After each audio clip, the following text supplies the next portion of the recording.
అనురాధారావు బాలల హక్కుల సంఘం ప్రెసిడెంట్. చిన్నారులందరికీ హోలీ పండుగ శుభాకాంక్షలు. హోలీ అనగానే పిల్లలు అత్యుత్సాహంగా అంటే ఆడుకోవడానికి చాలా తొందరపడుతుంటారు. ఎప్పుడు హోలీ వస్తుందా, ఎప్పుడు ఆడుకోవాలని ఒక 2 days ముందు నుంచే ప్రిపరేషన్స్ అవి ఇవి, రంగులు తెచ్చుకోవడము, ఏ విధంగా పిచికారి చేయాలి, ఎట్లా ఆడుకోవాలన్న ప్లానింగ్లో ఉంటారు పిల్లలకు అతి ఇష్టమైన పండుగ ఇది. బయట కొనుక్కొచ్చిన రంగులు చూసినట్లయితే వాటిల్లో సీసం, ఆక్సైడ్, గ్లాస్ పౌడరు, తర్వాత రకరకాల కల్తీతోటి ఉంటాయి. అంటే వాటితో పిల్లలకు చర్మ సమస్యలు వస్తాయి, కళ్ళు ప్రాబ్లమ్స్ వస్తాయి, కళ్ళలోకి పోతుంది నీళ్ళు. పిచికారి చేసుకున్నప్పుడు ఎక్కడి నుంచి కొడతారో తెలియదు, పౌడర్ చల్లుకుంటారు.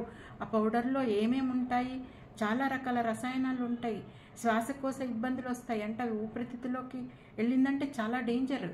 కాబట్టి పిల్లలు ఆడుకునే రంగులను కొంచెం ఇబ్బంది పడి ప్రిపేర్ చేస్తే హ్యాపీగా వాళ్ళు ఆనందంగా ఎంజాయ్ చేస్తారు.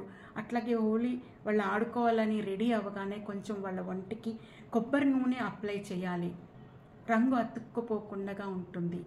తర్వాత కళ్ళు, ముక్కు, నోటికి అవి లోపలికి వెళ్లకుండా జాగ్రత్తలు తీసుకోవాలి. హోలీ అయిన తర్వాత మంచిగా బాగా మంచినీళ్ళతో స్నానం చేస్తే సరిపోతుంది. అయితే ఈ సహజ రంగులు ఏ విధంగా తయారు చేసుకోవాలి అంటే, మామూలుగా ఎల్లో కలర్ కోసం పసుపును ఉపయోగించవచ్చు. అంటే ప్యూర్ పసుపులో అది చాలా మంచిది హెల్త్కి కూడా, అది ఎల్లో కలర్లో ఉంటుంది. సో పసుపు ఉపయోగించుకోవచ్చు. పసుపు లేదా బేసన్ పిండి ఉంటుంది కదా, శనగపిండి అంటాం, అది కూడా ఎల్లో కలర్ కింద వాడుకోవచ్చు. అట్లాగే ఎరుపు రంగు కోసము మనం బీట్రూట్ను సన్న ముక్కలు కట్ చేసి గ్రైండ్ చేసి నీళ్లు కలిపితే ఎరుపు రంగు వస్తుంది. ఫిల్టర్ చేసి ఆ రంగు నీళ్ళు ఇవ్వచ్చు.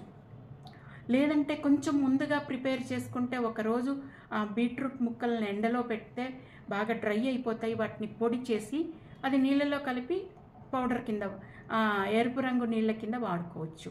అట్లాగే ఆకుపచ్చ కోసము పాలకూర కానీ, మెంతి కూర కానీ, డ్రై చేసింది కానీ లేదా పచ్చిది కానీ, పచ్చిదైతే మిక్సీ పట్టి కలర్ గ్రీన్ కలర్ వచ్చేస్తుంది.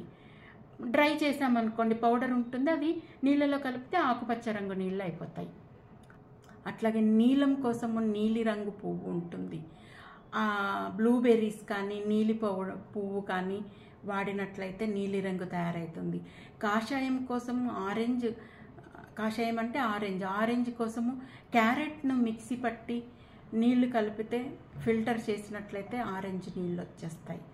లేదా క్యారెట్ను కూడా డ్రై చేసి పౌడర్ చేసి ఆరెంజ్ కింద ఉపయోగించుకోవచ్చు. ఈ విధంగా సహజ రంగులైతే పిల్లలకు ఎలాంటి హాని ఉండదు. అవి కళ్ళుకు తగిలినా లేదు చర్మం పైన పడ్డా ఏమీ ఇబ్బందులు ఉండవు. కాబట్టి హ్యాపీగా పిల్లలు ఎంజాయ్ చేస్తారు. కాబట్టి పిల్లలు ఎంజాయ్ చేసే విధంగా పేరెంట్స్ శ్రద్ధతో ఈ సహజ రంగులు ఉపయోగించి హోలీ ఆడించాలని చెప్పి బాలల హక్కుల సంఘం మనం చేస్తుంది. నమస్తే. Please subscribe my channel.